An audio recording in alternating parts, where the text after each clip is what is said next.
আসসালামু আলাইকুম এভরিওয়ান, আবার চলে আসলাম একটা নতুন রেসিপি নিয়ে। প্রথমে অলিভ অয়েল অ্যাড করব, তারপরে মাখন অ্যাড করব। ও সরি, বলাই তো হলো না কি রান্না করছি। আজকে রান্না করছি মোরগ পোলাও, তবে একটু আমার স্টাইলে, একটু শর্টকাটে।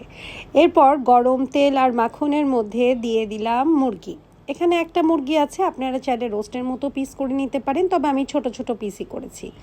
এরপরে দিয়ে দিব আমি সব রকমের গরম মশলা, তবে এখানে উল্লেখযোগ্য যে এখানে একটা শুকনা মরিচও ছিল, জায়ফল ছিল, জয়িত্রী ছিল, শাহিজিরাও ছিল। এরপরে দিয়ে দিলাম অনেকগুলো আলু বোখারা। এরপরে ভালো মতো এটাকে আমি ভেজে নিব। মুরগিটা ভাজার সময় একটু কেয়ারফুল থাকতে হবে যেন আমরা অনেক বেশি ওভার ফ্রাই না করে ফেলি। তারপরে দিয়ে দিব লবণ, তারপরে দিয়ে দিব একটু চিনি। চিনিটা আপনারা চাইলে অ্যাভয়েড করতে পারেন, বাট চিনি ছাড়া আমার আসলে ব্যাপারটা জমে না। এরপরে দিয়ে দিলাম মাস্টার ইনগ্রিডিয়েন্ট, সেটা হলো কাঁচামরিচ বাটা।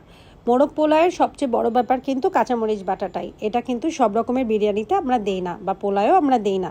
তাই এটা হলো আমাদের কি ইনগ্রিডিয়েন্ট। এরপর ভালোভাবে ভাজা হলে আমরা নেক্সট স্টেপে যাব। নেক্সট স্টেপটা কি? নেক্সট স্টেপ হলো আদা রসুন বাটা দেওয়া। 2 চামচ আদা বাটা, 2 চামচ রসুন বাটা দিব, তবে পেঁয়াজ বাটা দিব না, কিন্তু পেঁয়াজ বাটা দিলে কিন্তু বেশি মেখে যাবে আর তখন ভাল লাগবে না। এরপরে আমি দিলাম একটু কাজু বাদাম বাটা, এখানে চাইলে আপনারা যে কোনো বাদামই নিতে পারেন। তারপরে দিলাম অনেকগুলো বেরেস্তা, যেহেতু আমরা পেঁয়াজ বাটা দেইনি তাই পেঁয়াজের ফ্লেভারটা আনার জন্য আমরা পেঁয়াজ বেরেস্তা দিব। এরপর পেঁয়াজ বেরেস্তা দিয়ে ভালোভাবে কষিয়ে নিব, এবং ভালোভাবে কষে গেলে দিয়ে দিব দুধ। এখানে আমি বড় 1 কাপ দুধ নিয়েছি, তবে পুরাটা এখানে দিব না, আমি কিছুটা দুধ পোলাওয়ের জন্য রেখে দিব।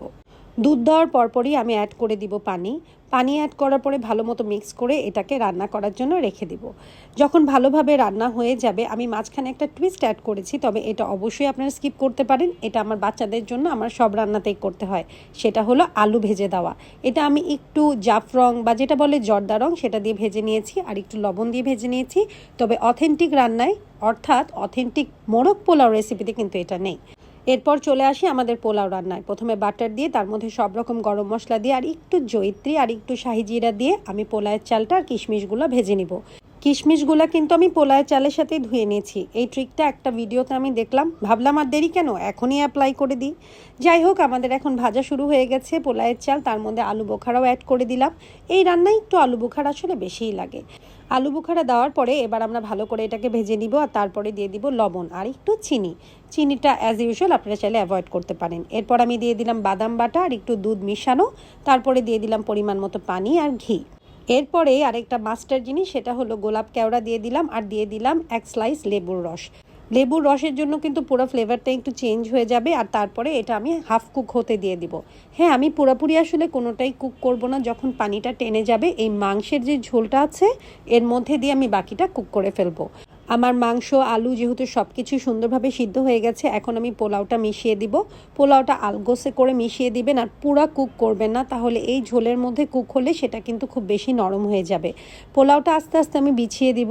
এই বিছানো কিন্তু একটা আর্ট। সুন্দর করে না প্রেজেন্টেশন করলে আসলে জিনিসটা দেখতে ভালো লাগে না। এরপরে দিয়ে দিব আমি অনেকগুলো কাঁচামরিচ, এগুলো আমি একটু ফেলে দিয়েছি।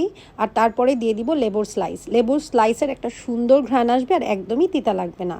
এরপরে আমি জাফরং বা জর্দা রং একটু দুধের সাথে মিলিয়ে আস্তে আস্তে এভাবে করে ছড়িয়ে দিব। এটার এত দারুণ একটা ফ্লেভার, একটা সেন্ট আসে যে বলার বাইরে। এরপরে দিয়ে দিলাম অনেকগুলো বেরেস্তা, কারণ বেরেস্তা ছাড়া এটা একদমই কমপ্লিট হবে না।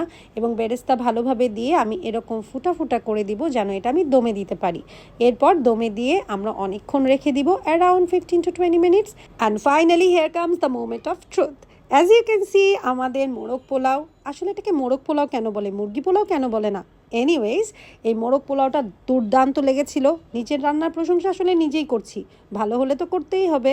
এনিওয়েজ এটা ছিল আমার শর্টকাট রেসিপি। এভাবে কেটে কেটে আস্তে আস্তে মোরগ পোলাওটা আমি মিলিয়ে নিলাম। And here comes a closer look of my dish.